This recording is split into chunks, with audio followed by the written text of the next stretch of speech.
But we are very happy that we have three wonderful individuals here on the panel. We're going to have a panel discussion, and we'll have our guests talk about their experience growing up. And I will give them each a chance to briefly introduce them, and then I will pose a few questions. And I will open up the floor for anybody to ask any questions. Okay, so why don't maybe Jason, you have the speaker issue. Hey, hello. Hey, what's up, guys? So I'm Jason Jiang. So I'm a junior at the University of Wisconsin-Madison.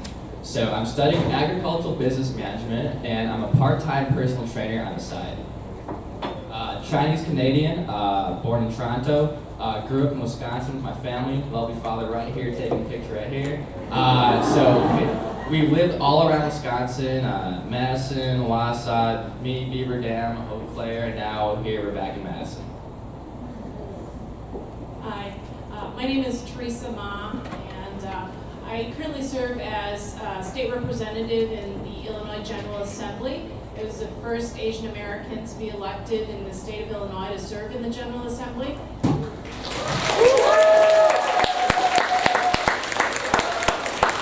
I grew up in San Francisco. My parents are immigrants. They came in the late 60s. My grandfather was also an immigrant who came in 1924, so he was part of that generation of paper sons who came with false documents during the period of the Chinese Exclusion Act. I went to UC Berkeley as an undergraduate, and then came to Chicago for my PhD, which is from the University of Chicago. I taught for several years before my career took a different direction, which led me into public service. So I'll stop there and we can talk more later. Hi, I'm Elaine Zoe. I'm currently living in Louisville, Kentucky, but I'm from here, the actual city of Chicago, and I went to Swarthmore College near Philadelphia. I studied literature, and I'm currently employed as a 7th grade English teacher in Louisville. I'm really enjoying that. I also worked as an RA a lot in college, which put me definitely in contact with a lot of students who kind of were struggling with mental illness. And as a 7th grade teacher, I feel like I also have a lot of conversations with people who are going through a tough time. Yeah, that's it. Thank you very much. Before we start, Jason, do you want me to ask your father to leave? Okay. We can see. So this morning we had a good discussion. One of the topics we talk about is security. So as a child, when you grow up here, can you share that what were you mostly worried about or concerned about when you grew up? Maybe can you? Yeah, sure. I think I was concerned a lot with playing pranks on people, and I mean, I wasn't really concerned that much with school. I grew up, I was homeschooled from all the way from the beginning, all the way up until middle school. So my mom and dad kind of taught me math and English, and then I played 4 musical instruments. So I suppose I was concerned or like worried about that. But really I was just focused on kind of hanging out with my brother and growing up. Yeah, it's a pretty good time. So I grew up in a family of very recent immigrants. My parents came to the United States just 3 months before I was born, and as immigrants, they struggled with English, and I think I spent a lot of time, kind of taking care of them in public and translating for them, and my grandparents who lived with us. We grew up in a very home of very modest means. My parents were small business owners, but at the same time, our needs were provided for. So I think I grew up in a very secure household, but it wasn't an affluent household. And so I think that, that was an experience that for me was very valuable. Looking back, having to fend for myself a lot while my parents were working all the time, and then also having the responsibility of helping my family, helping my parents with their small business, so after school and on weekends, I also worked at the family grocery store. And those were the kinds of experiences that were learning experiences for me. I think that I understood that my parents sacrificed a lot in order to provide a stable existence for us and to give us as much economic security as we could. And certainly it increased as we got older. But for me, that experience of going through a youth, with immigrant parents and grandparents, and then being right there in the struggle was something that was an important lesson for me. Hey guys, so I'll say my biggest concern was really finding something that I really love to do. So growing up Chinese American, you're already set with this premeditated or this predetermined generic narrative. You're going to go to an Ivy League school because you're going to graduate valedictorian while playing 3 different instruments at once, while being, co-chair up here, and then you're also varsity captain of the tennis squad. And then after that, you're going to be accepted into a very, very prestigious medical school in which you will continue your career as a very, respected doctor. But then you have individuals like I. And, I never really was the orthodox student growing up. I never was a 4.0 student by any means. If anything, I was always more of the loudmouth, class clown, if anything. Usually we had the stereotype of, put her head down, work hard, mind your own business, just, be humble and work hard. Growing up, but, as I was exposed to all these fields, I realized, I love medicine, it's great. Actually, both of my parents are both physicians. My sister just actually got accepted into medical school this come next fall. But, it wasn't really something I really resonated too deeply with.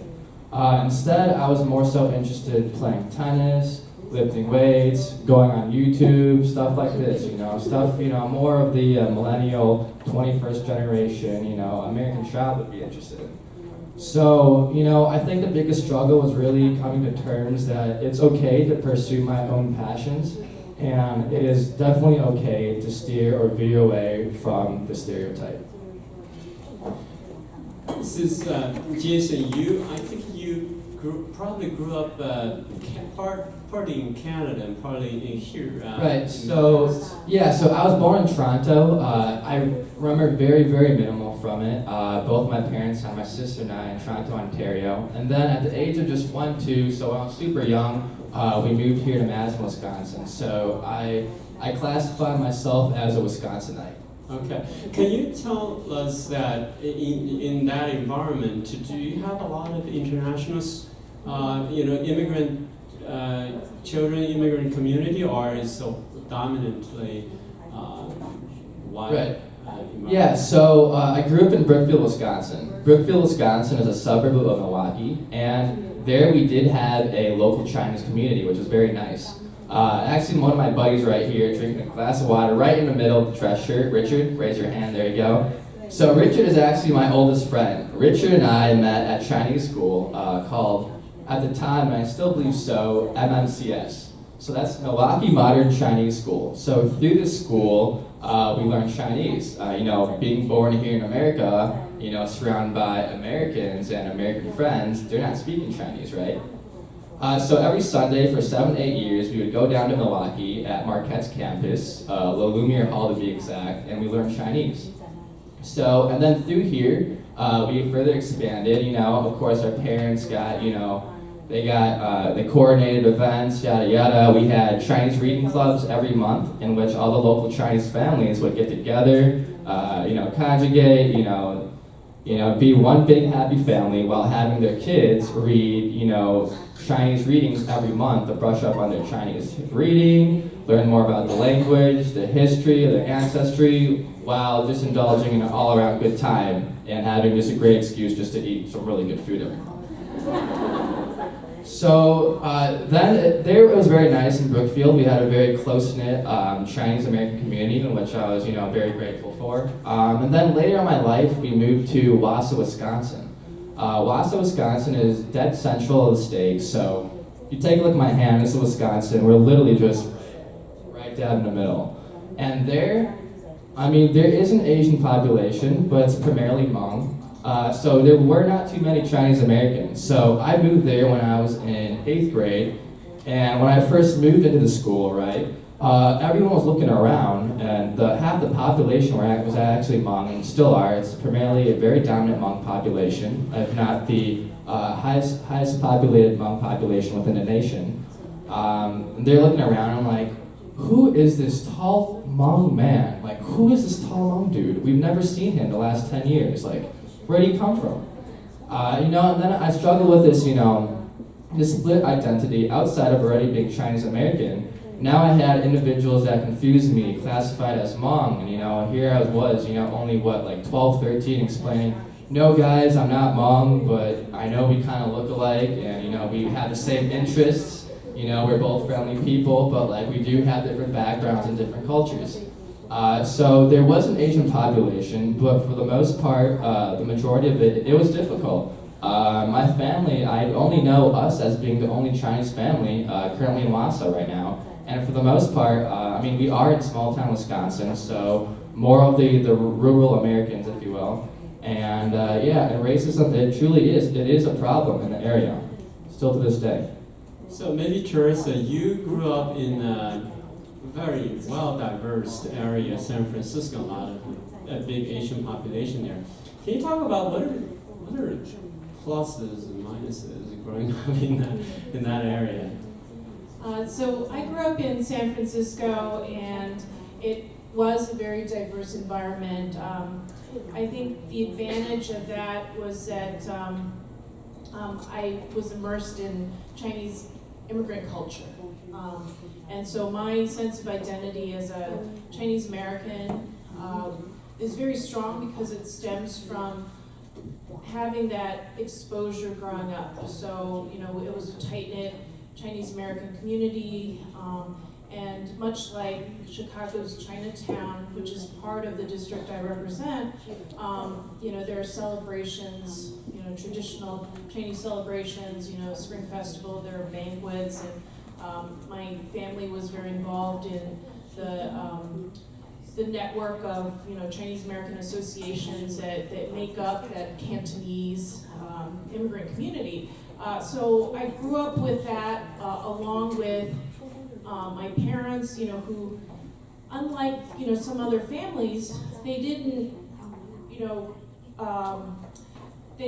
think that, okay, well, the children only need to speak English because otherwise they won't learn it. They didn't have any self-consciousness about that. And my parents continued to speak Chinese to me in the home. My grandparents lived with us, and so I was forced to speak Cantonese in the home, and so I have a little bit of a foundation of that. When I was in college and in graduate school, I didn't really speak much Chinese, but later on in life, when I went to work in the community, it came back to me very easily. So growing up in San Francisco, there's a value for that sense of diversity and the contributions that people of color make to American society. I think that I had a very firm understanding of that. I went to schools that were very much integrated. Our family business was in a black neighborhood, and we played with the kids in the community, and had relationships with other people in the community. So, it really wasn't until going to college, going to, pretty elite public school, right, UC Berkeley, that I had a lot of exposure to kind of a more mainstream experience where, most people grow up in the suburbs and, People who end up at elite institutions tend to be from affluent backgrounds. And, I wasn't, but at the same time, I was very comfortable and secure growing up. But at the same time, as I said in my previous answer, is very much aware of the struggles and sacrifices that my parents made in order to provide that security for us. Elaine, you mentioned you were homeschooled, and also you have, I don't know whether you're comfortable to talk about your own condition. So, homeschooling with that health condition. Can you talk about how do you compensate that being homeschooled with the opportunity to interact with other people, and how do you resolve that issue? Okay, I want to clarify first. I think by condition you mean I was depressed for some time, senior year of college. I don't really know how that really played a role in my childhood, but definitely being homeschooled meant that I wasn't socialized as quickly, and what ended up happening is when I enrolled in a private middle school with, say like 95% white, I was socialized all at once. Like in 1 week, it's like, you shouldn't do this, you should do this, you're different this way, you're similar, like it all happened at once. So it was very overwhelming, I think, going from being homeschooled to going into an affluent private middle school.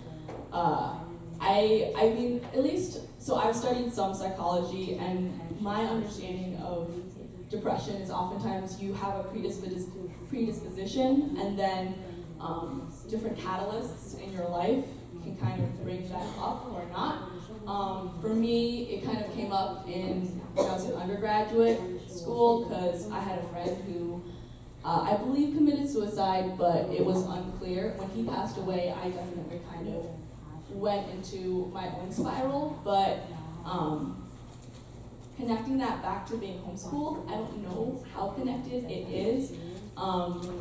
I do know that I was thinking back to the question about kind of security and like knowing your place, and I think it's really amazing how, like Teresa was mentioning, that she feels very connected to your kind of roots and had this Chinese community. I very much had like my mom, my dad, my brother, and my sister, and that was it. So I don't really know any of my extended family. We didn't really connect with the Chinese community at all. We were kind of our own little like siloed family, and because of that, I really didn't think about race or ethnicity at all until middle school, when people would start making comments that really, really confused me. I was like, wait, am I different in some way? Like, I'm really confused. Like, why do you assume I know all these things about Chinese New Year and chopsticks? And because of that, I hated it. I was like, stop associating me with all these things that have nothing to do with me. I'm basically white. I'm just like you guys. So then I spent like most of middle school and high school just like trying to erase the fact that I was Chinese, and tried to convince everyone that, look, I was brought up in the exact same way as you are. There is no difference. I have no culture. I have no history. Stop talking to me about it. Which I've noticed is I've noticed that in other Asian Americans I've met. I think because of the stereotypes that exist, it's easy to feel like you're being lumped into this group with such clearly defined stereotypes of literally exactly what your parents say and who you're going to become. And so because of that, like I would see an Asian person at school, and like, nope, I'm not becoming friends with them. Like I can't associate myself with the other Asians. And that's definitely, I think, a trend of growing up Chinese American in America. That's very interesting. I think my son and my daughter behaves quite differently. My daughter feels very comfortable being Asian, being Chinese, but my son behaved exactly like what you just described. Sort of trying to distance himself the rest of Chinese and making all friends are non-Chinese friends. And it seems that I think from my point of view, the mistake I may have made is that giving him the impression that if you try hard to integrate in the society, you can escape the fact you're Chinese. But that actually is not true. You cannot escape that fact. So my question for you is, how do you reconcile that at what stage of your growing up, you start to embrace being Chinese, or you're still struggling with that? Yeah, I was gonna say maybe it's not something to escape. What you're saying definitely matches up kind of with the whole model minority, right? Like, conform and everything will be fine. You'll be able to reach all the levels of success as everyone else, as long as you kind of dissociate yourself from this kind of all the stereotypes that exist. I think that currently I probably am still struggling a little bit with my identity. I know that right now. I'm teaching in a school where when they sent out a survey to all the teachers, the district I work at has 100,000 students. It's a massive, massive district. They didn't have the option of Asian American as a choice underneath your race. So I put down other, but it's definitely something that I see. Like, I don't see any other Asian people as my coworkers or my students. I do feel like a lot of it has to do with media representation. I know that most of the books and the stories that I consumed had like white protagonists. So obviously I wanted to be more like them. And I think that it's getting better for me personally for the same reason. I think I'm starting to consume media that shows Asian Americans in a more two-dimensional or hopefully even three-dimensional kind of light. I know I got really, sorry I'm rambling a little bit, but I got really excited because there recently was a new Disney show that came out starring an Asian American girl who's 13 years old as the main character. And I was watching it and I was shocked. I was just sitting there like so excited and so happy thinking about like 13-year-old me seeing this and being completely kind of transformed by that. I think for me that would have really helped. I just think the role model is so important in our kids being able to embrace who they are. It's just so important. Teresa, we really thank you for stepping up. Being Asian American politician. We the parents tend to discourage kids to enter into less secure field, right? So maybe a little bit about, I know that you actually majored history at UC Berkeley. So what went behind, what led to that interest, and what's your parents' reaction? So maybe a little bit about that. I think, well, it's an interesting story because when I was applying to college, they asked us to list what we might major in, and in fact when I first applied I thought that I would be pre-med, so I listed biology and psychology, and it wasn't until after a couple semesters, or actually just maybe one or two classes that I realized, I took a history class at the recommendation of my roommate, and I was hooked. I think I realized right away that was what I preferred to study. And I thought a lot about that and why I was attracted to that major. And I think that really what it was I grew up listening to a lot of stories. My family had, even though my parents worked really hard, we always had family dinners together whenever we could. And my dad's a great storyteller. He would, and he also has a very broad knowledge of history. And so, we would talk about history, we would talk about our own family history, and that was one of the things that really stuck with me, right?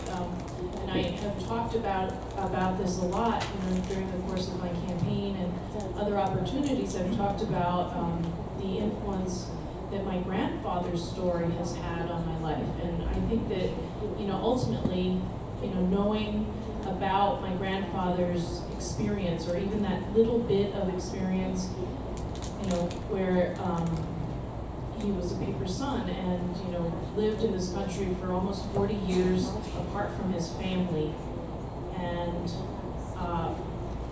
the fact that I met him when I was young. He was alive until I was about 5 years old.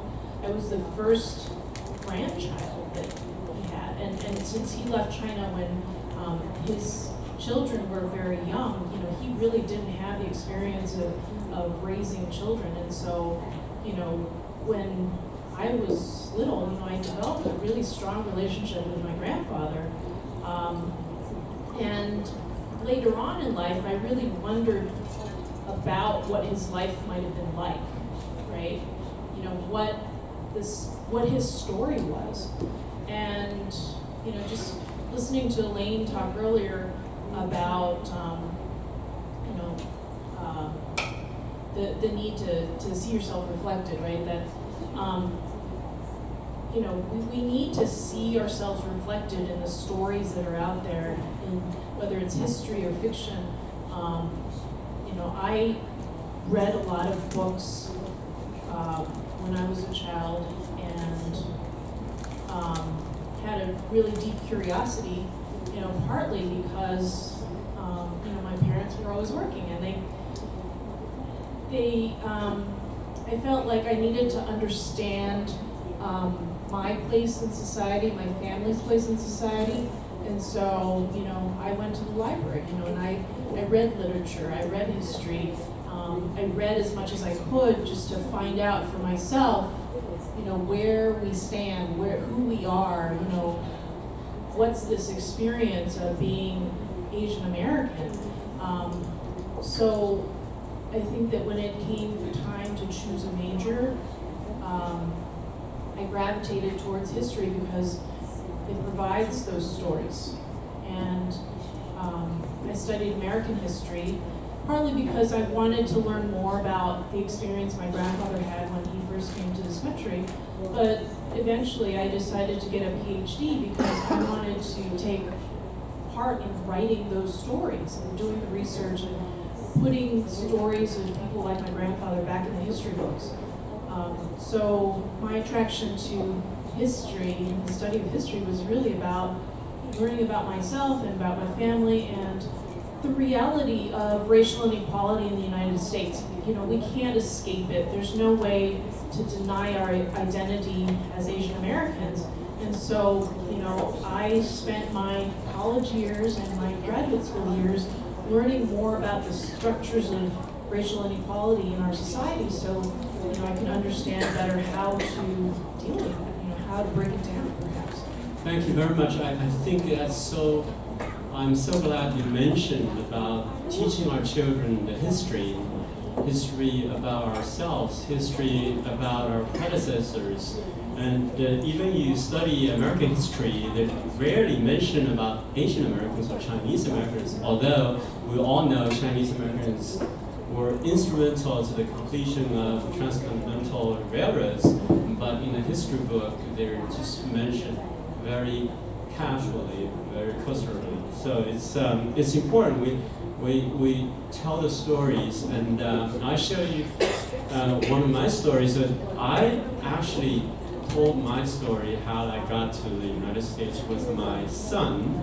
I shared that story, and he said, "Dad, you should write a book about it." So I think it's important. Sometimes we like to lecture our kids, but instead of lecture them, tell them a story, and that story is more powerful than just dry lectures. Coming back to Jason, you probably also grew up in a white dominant as a minority. You just mentioned that. So how do you contend with your racial identity, and how do you deal with that? Right, so I like to say I'm very comfortable being Chinese American. I think we're awesome people. Let's have a round of applause for us. There you go. But yeah, so I'm obviously very confident being Chinese American. But you know, growing up, it was a bit difficult. You know, again, discussing the stereotypes, etc. So growing up, I was not the star student, but I